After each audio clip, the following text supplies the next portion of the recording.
good news is your dates are here. What's the bad news? They're dead. Oh, you're so cool, Brewster! Everybody's a suspect! Hey, Ted, where the hell's Parks, bro? Don't fuck with the Chuck! Scream 5, we're wrapping it up right now. Until we get Scream 6 in March, but that's for another time. So here's what happened. When the trailer dropped, I refused to watch it. My editor, James Simon, I love you buddy, he sent me like 50 snaps and it was all the link of just the trailer. And I was like, fuck it. I don't want to watch it. I want to go into it blind. And we went to see Halloween Kills. It was me, a group of my buddies, and Scream 5 trailer came on, and they each grabbed my arm and held me in the fucking seat. Because I usually get up and like walk out of the theater because I don't want to see anything. But I was kind of like fucking stuck there, and it sucked, man. Because I wanted to go into it blind, but like I'm glad I saw the trailer because it got me fucking hyped. Scream 5, we got the guys that directed Ready or Not, which was a fucking badass movie. That movie was so sick. They directed this one. They would have made Wes Craven proud. It's got all the marks that they hit. They swung for the fences. They knocked it out of the park, man. This was a good fucking movie. It's got new characters in this one. You have Sam, Tara, Mindy, Amber, Wes, Chad, Richie. Obviously, you got Gail Bagg doing her thing. She's like a talk show host now. Still wearing the one-piece, super bright colored outfits. Just typical Gail Weathers fashion right there.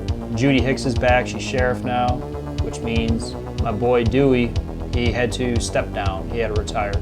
Sydney, she's kind of sidelined for this movie, but we do kind of make that connection that when Dewey calls her, he says, hey, how's the kids? How's Mark?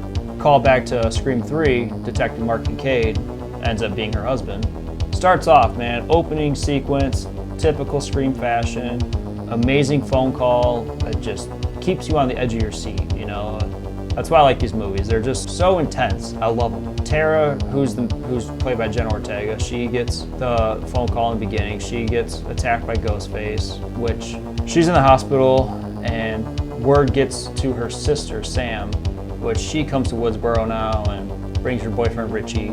They all go to, her and her friends, they all go to visit Tara in the hospital, and that's when we make the discovery that Sam's father was Billy Loomis. And everyone in the fucking theater, we went opening night, everyone in the theater lost their shit. It was so cool, but it definitely has a drawback for me.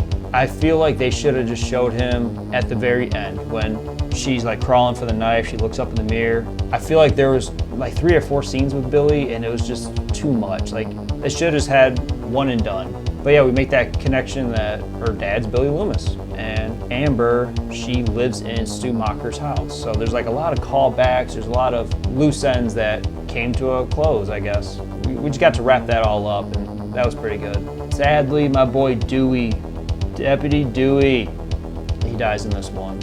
And my jaw hit the fucking floor for about 5 minutes. I did not want him to die. Personally, I wanted Gail to die. I love Gail, but I like how Dewey's got that like big brother protection or protective role with Sydney, The plot to this one, it's okay. The motive for the 2 killers, spoiler alert, which is Richie and Amber, I thought was so fucking stupid. That is the biggest issue I have with this movie, that and they showed a little too much Billy Loomis. They should have made the connection with Billy, talked about it, every now and then, but you actually get to see Billy at the very end. I felt like that would have been like a nice ending.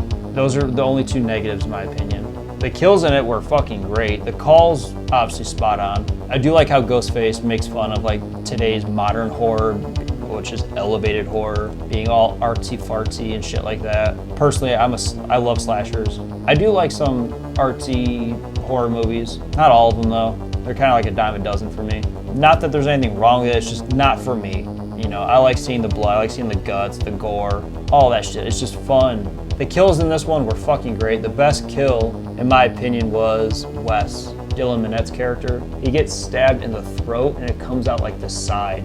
And it's like very slow and you get to see like the blade go in and come out and just chef's kiss. It was so fucking cool.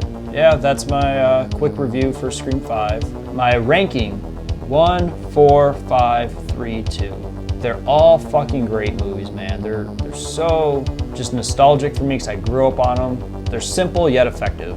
There's a couple that have problems, but they're still perfect to me. I'm just a diehard fan. I accept that there's flaws in them, but I just look past it. We got the teaser trailer for Scream 6, which doesn't give anything away. It looks okay. They're in the fucking subway. You see a couple like callbacks and homages to, Ready or Not. Overall, like when the trailer officially drops, I'm not gonna watch it. I want to go into Scream 6 completely blind because I'm fucking upset. Sidney Prescott's not in it. They already killed off Dewey. My prediction is they're probably gonna kill off Gale Weathers, which is gonna force Sidney to come back and be in Scream 7. That's my prediction for that. Next, we're gonna do Chopping Mall, and then we're gonna do American Werewolf in London. And then I'm gonna go to the Halloween franchise. Don't forget to like, subscribe, and until then, see you later.